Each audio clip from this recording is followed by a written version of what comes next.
দশম শ্রেণীর একটি কবিতা সিন্ধু তীরে, সৈয়দ আলাওলের লেখা।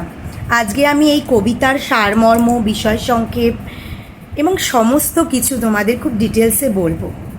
তো বলার আগে বলে দিই, সৈয়দ আলাওলের লেখা এই সিন্ধু তীরে কবিতাটি তার প্রথম এবং বিখ্যাত কাব্যগ্রন্থ পদ্মাবতী থেকে নেওয়া হয়েছে। সৈয়দ আলাওল ছিল বাংলাদেশের ফরিদপুর জেলার জালালপুরের একজন ব্যক্তি। তো তার লেখা এই পদ্মাবতী গল্পে তোমরা দুটো কন্যাকে পাবে, এটা মনে রাখবে স্টুডেন্ট। তোমরা কিন্তু এই দুটো জায়গায় অনেকেই গুলিয়ে ফেলো। এখানে দুটো কন্যা থাকবে, একজন পদ্মাবতী আর একজনের নাম ছিল পদ্মা। এইবার আমরা এই গল্পটার পুরো লাইন ধরে ধরে তো অবশ্যই বুঝবো, কিন্তু তার আগে আমরা একটু তার পূর্ব কথা জেনে নেব। না হলে না এই গল্পটা পড়ে ঠিক তোমরা মজাও পাবে না এবং এই গল্পটা পড়ে কিছু জানতেও পারবে না। তাই আগে একটু বলে দিই কে এই পদ্মাবতী। তো চিতোরের রাজা রত্নসেন তার বিবাহ করেন সিংহলের রাজকন্যা খুব অতীব সুন্দরী পদ্মাবতীকে। তো চিতোরের রাজা রত্নসেন যখন পদ্মাবতীকে বিয়ে করে, দেখো গল্পটার নাম সিন্ধু তীরে। সিন্ধু মানে কিন্তু আবার তোমরা সিন্ধু নদীকে মনে করো না, এখানে সিন্ধু তীরে অর্থাৎ সিন্ধু সাগরের আরেক নাম, অর্থাৎ সাগরের তীরে। তো বিয়ে করে চিতোরের রাজা রত্নসেন পদ্মাবতীকে বিয়ে করে যখন জলপথে তার নিজের দেশে নিয়ে যাচ্ছিলেন, ঠিক সেই সময় একটা ঝড় আসে। এবার ঝড়ের পেছনেও একটা কাহিনী আসে। সমুদ্রে যে ঝড়টা হয়েছিল তার পেছনে কারণ হলো সমুদ্রের দেবতা, সমুদ্রের রাজা ওই ভিখারি ছদ্মবেশে ওই চিতোরের রাজার কাছে গিয়েছিল। বলল, তুমি তো বিয়েতে অনেক গয়নাগাটি পেয়েছো, অনেক সম্পদ তোমার, তো তুমি আমাকে সেখান থেকে কিছু দেবে। তখন চিতোরের রাজকুমার কিন্তু সেটা দেয়নি, অস্বীকার করেছিল দিতে। এবং তারপরে সমুদ্রের রাজা খুব রেগে গিয়েছিল। সমুদ্রের দেবতা রেগে গিয়ে সমুদ্রে প্রবল ঝড় শুরু হয় এবং সেই ঝড়ে কিন্তু চিতোরের রাজা তার সদ্য বিবাহিতা স্ত্রীকে নিয়ে যেই নৌকো করে আসছিল সেটা পুরো ওলটপালট হয়ে ভেঙে যায়।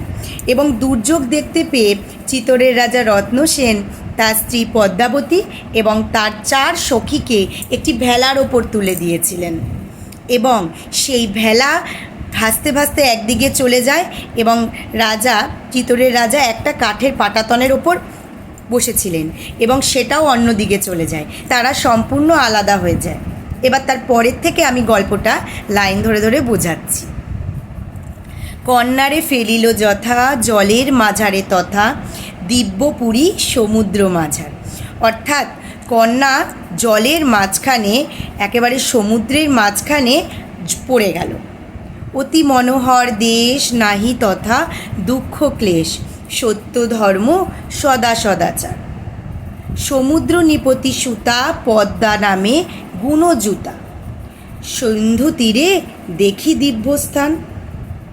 এবার এটার মানে হলো, যেই জায়গায় পদ্মাবতীর যে ভেলার উপর তুলে দিয়েছিল তার 5 জন সখীসহ, সেই ভেলাটি ভাসতে ভাসতে যখন সমুদ্রের তীরে আসে তখন এমন একটা দ্বীপে এসে পৌঁছায় যেটা কিনা খুব সুন্দর, চারিদিকে ফুলের বাগান, যেখানে সবসময় সত্য, ধর্ম, সদাচার এগুলো রক্ষিত হয় এবং খুব সুন্দর মনোহর একটি দেশ, যেখানে প্রত্যেকটি মানুষ খুব সুন্দরভাবে সুখে স্বাচ্ছন্দ্যে জীবনযাপন করছিল।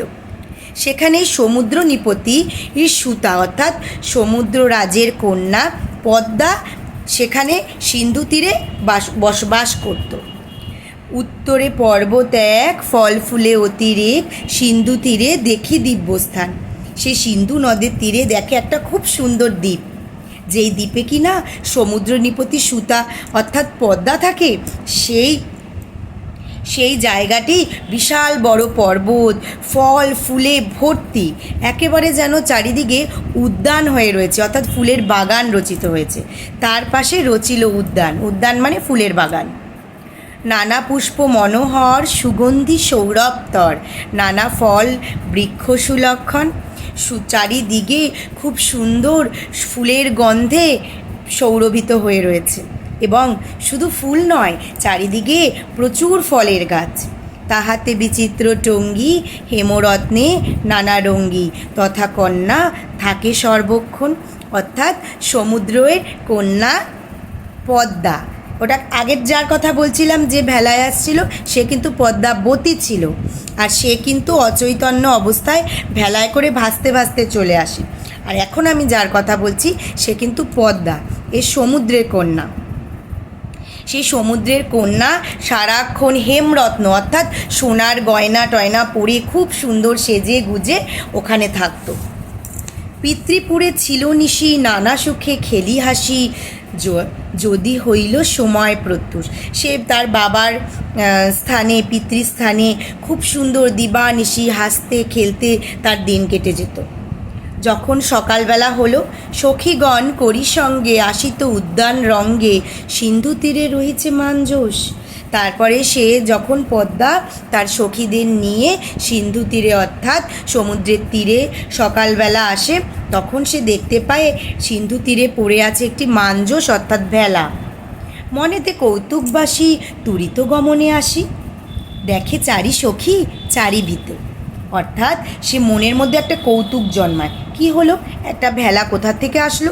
সে তাড়াতাড়ি তুরিত গমন মানে তাড়াতাড়ি সেখানে যায়, তার 4 সখীকে নিয়ে। পদ্মারও কিন্তু 4 সখী ছিল। সে 4 সখীকে নিয়ে, মানে পদ্মার না, সরি এটা এখানে ভুল বললাম, সে ওখানে তার তুরিত গমনে সেখানে যায় এবং দেখে 4 সখী চারিভিতে, মানে অর্থাৎ 4 বন্ধু চারিদিকে পড়ে আছে। মধ্যেতে যে কন্যাখানি রূপে অতি রম্ভাজিনী নিপাতিতা চেতন রহিত। অর্থাৎ মাঝখানে মানে 4 জন চারিদিকে 4 বন্ধুর মাঝখানে যে কন্যাটি রয়েছে, যে রূপে স্বর্গের অপ্সরা অর্থাৎ স্বর্গের দেবতাদের সামনে যে অপ্সরা অর্থাৎ রম্ভা নাচ করত, স্বর্গের নর্তকী, সে অপরূপ সুন্দরী ছিল। তার থেকেও সুন্দর এই পদ্মাবতী। দেখিয়া রূপের কলা বিস্মিত হইল বালা, অনুমান করে নিজ চিতে। সে অত সুন্দর রূপ দেখে সে মনে মনে অনুমান করল, ইন্দ্রশাপে বিদ্যাধরী কিংবা স্বর্গভ্রষ্ট করি অচৈতন্য পড়িছে ভূমিতে। সে ভাবল ভগবান ইন্দ্রের অভিশাপে মনে হয় কোনো দিব্য বিদ্যাধরী অর্থাৎ কোনো দেবী স্বর্গভ্রষ্ট হয়ে নিচে পড়ে আছে। বেকত দেখিয়া আখি তেন সব বসন সাক্ষী বেথানিত হইছ কেশ বেশ। সে দেখলো তার বসন অর্থাৎ জামা কাপড় অগোছালো, কেশ বেশ অর্থাৎ চুলটুল অগোছালো। বুঝি সমুদ্রের নাও ভাঙিল প্রবল বাও, মোহিত পাইয়া সিন্ধু ক্লেশ। সে আবার ভাবলো মনে হয় সমুদ্রের প্রবল ঝড়ে তার বোধহয় যে বাও অর্থাৎ নৌকোর যে বয়ে আসছিল সেটা বোধহয় ভেঙে গেছে, তাই এই অবস্থা। চিত্রের পতলি সমা নিপাতিতা মনোরমা কিঞ্চিত আছয় মাত্র শ্বাস। পুরো পুতুলের মতন সে তার অসার দেহটি সেখানে পড়ে রয়েছে, যার মধ্যে শুধু শ্বাসটাই চলছিল। অতি স্নেহ ভাবে মনে বলে পদ্মা ততক্ষণে বিধি মোরে না করো নৈরাশ। সে সঙ্গে সঙ্গে পদ্মা ভগবানের কাছে প্রার্থনা শুরু করে যে বিধি অর্থাৎ ভগবান তাকে নৈরাশ করো না, সে যেন তাকে বাঁচাতে পারে। পিতার পুণ্যের ফলে মোহের ভাগ্যের বলে বাহুরক কন্যার জীবন। তার পিতার পুণ্যের ফলে আর ভাগ্যের বলে সে তাই সেই কন্যাকে বাঁচাতে চেয়েছে। চিকিৎসিমু প্রাণপণ কৃপা করি নিরঞ্জন, দুঃখী নীরে করিয়া স্মরণ। সে ভগবান নিরঞ্জনের স্মরণ করতে থাকে এবং কিছুটা চিকিৎসা করে এবং সারাক্ষণ তার স্মরণ করতে থাকে। সখী সবে আজ্ঞা দিল, উদ্যানের মাঝে নিল পঞ্চজনে বসনে ঢাকিয়া। তারপরে তার সমস্ত পদ্মার যে বান্ধবীরা আছে তারা সবাই মিলে ওই পদ্মাবতী এবং তার 4 বান্ধবীকে একদম উঠানের মাঝখানে নিয়ে সুন্দর করে তাদেরকে বসনে ঢেকে দিল অর্থাৎ জামা কাপড়ে ঢেকে দিল। অগ্নি জালি সেকে গাও কেহ শিরে কেহ পাও। অগ্নি অর্থাৎ আগুন জেলে তাদের গায়ে সেঁক দেওয়া হলো, তন্ত্র মন্ত্র মহা ঔষধ দেওয়া হলো, তন্ত্রমন্ত্র করা হলো। দণ্ডচারী এই মতে বহু যত্নে চিকিৎসিতে পঞ্চকন্যা পাইল চেতন। 4 দণ্ড এভাবে চিকিৎসার পর সেই 5 জন কন্যা আবার তাদের জ্ঞান ফিরে পেল। শ্রীযুত মাগনগুনি হেমন্ত আরতি শুনি হীন আলাহল সুরচনা। আচ্ছা, এইটা কবি আলাওলের রচনা, তাই এটা কবির নাম লাস্টে দেওয়া হয়েছে। এখানে তো কবি সৈয়দ আলাওল, তাই সে তার দেখো টাইটেলটা লাস্টে দিয়ে দিয়েছে। চ্যানেলটি যদি ভালো লেগে থাকে অবশ্যই সাবস্ক্রাইব করে দেবে, এবং কেমন লাগলো তোমাদের অবশ্যই কমেন্টস করে জানাবে। যদি বুঝতে কোথাও অসুবিধা হয় অবশ্যই কমেন্টস করবে।